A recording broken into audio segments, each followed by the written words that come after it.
আসসালামু আলাইকুম। আজকে আমি কাঁচা বাজারে আসলাম কাঁচা বাজার করার জন্য।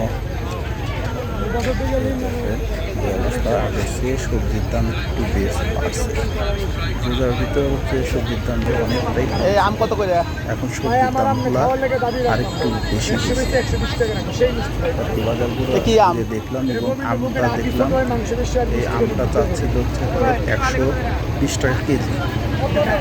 বলতেছিল যে ভাই খায়া দেখেন অনেক মিষ্টি হবে। আসলে খাইনি, আমটা তো বেশি একটা ভালো মনে হয়নি আমার কাছে। তারপরে অন্য সব সবজি টবজি কিনে নিয়ে বাসার দিকে রওনা দিয়েছিলাম।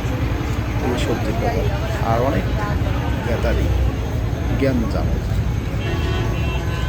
সবাই ভালো থাকবেন, সুস্থ থাকবেন। আজ এই পর্যন্ত, আবার অন্য কোনো ভিডিওতে দেখা হবে ইনশাআল্লাহ। আল্লাহ হাফেজ।